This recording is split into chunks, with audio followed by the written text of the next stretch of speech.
عزیزانی پروگرامی ڕۆژێکی نوێ جوانترین سڵاوتان لێبێت و ئەم کاتتان باش بێت. ئەمڕۆ یەکەم ڕۆژی دەستپێکی خوێندنی ساڵی 2025-2026 یەکەم زەنگی خوێندن لە سلێمانی لە قوتابخانەی مەڵکەندی لێدراوە کە ئەم خوێندنگایە ماوەی 73 ساڵە نەوە لە دوایینەوە پەروەردەی دەکات و دەینێرێتە ناو کۆمەڵگا بۆ ئەوەی تا خزمەت بە کۆمەڵگەی کوردی بکەن. ئەمڕۆ لەم خوێندنگایە یەکەم ڕۆژە کە خوێندکاران هاتوونەتە نێو پۆلەکانیان و لەسەر ئەم ڕەحلەیە لەسەر ئەم تەختەی خوێندنە دەیانەوێت ئیتر ئەوان ئەوە دووپات بکەنەوە کە دەیانەوێت زانین و زانیاری بکەن بە پێگەی ژیانیان و لە داهاتوودا خزمەت بە نەوەیەکی دیکەی ئەم کۆمەڵگایە بکەن. بە خۆشحاڵیەوە مامۆستایان هەمیشە لە پێگە پێشەکەی کۆمەڵگادا بوون بۆ ئەوەی کە بتوانن خوێندکاران پێبگەێنن لەسەر دەستی ئەوان هەموو دکتۆر و ئەندازیار و ئەو پیشە بەرزانەی کە دروست دەبێت لەسەر دەستی خوێندکارانە. ئێمە هیوای سەرکەوتن بۆ هەموو خوێندکارەکان دەخوازین دەستخۆشی لە مامۆستاکانەکەن کە ئەوان یەکەم وانە و یەکەم قۆناغی ژیان لەگەڵ ئەوانە فێر دەبین.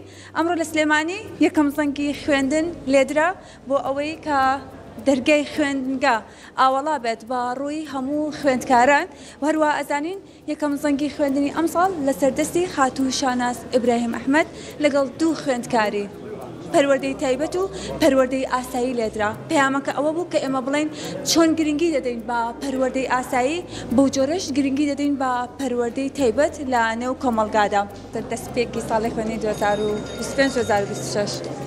پێشەکی پیرۆزبایی ساڵی نوێی خوێندن لە هەموو خوێندکارانەکەم لە هەموو مامۆستایانیەکەم و هیوادارم کە ئەم ساڵ مامۆستایان و کەرتی پەروەردە تووشی ئەو کێشانە نەبێتەوە کە پێشتر ڕوبەڕوویان بووەتەوە و داواکارم لە حکوومەتی هەرێمی کوردستان کە جددیتر کار بکات لەسەر ئەمە و ئەو کێشانەی کە لە ڕابردووە هەبووە نەیهێڵێ چونکە ئەم مناڵانە دوا ڕۆژی گەلەکەمانن و ئەم مامۆستانە مامۆستای پێشمەرگەی ئەم وڵاتان.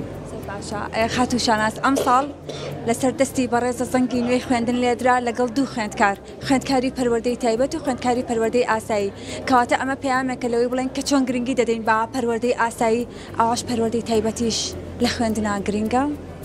زۆر گرنگە.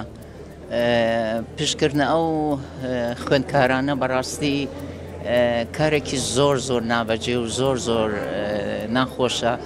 من زۆر دڵخۆشم کە ئەبینم لە هەندێک لە خوێندنگەکانە ئەو تایبەتمەندیە دراوە ئەو دەرگایان بۆ کراوەتەوە کە بتوانن هەروەکو مناڵێکی ئاسایی بەردەوام بن لە خوێندن و زۆر سپاس دەکەین. دەست خۆش بە خاتوو شاناس.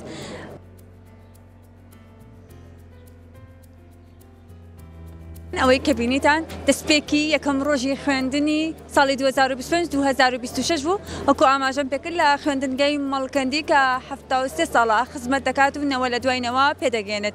ئێمە هیوای سەرکەوتن بۆ هەموو خوێندکارە چاوگەشەکانمان دەخوازین و هیوادارین هەمیشە لە پێگەی بەرزدا بیان بینینەوە. دووبارە سوپاس بۆ ئەوەی کە تاکو ئێستا بینەرمان بوون.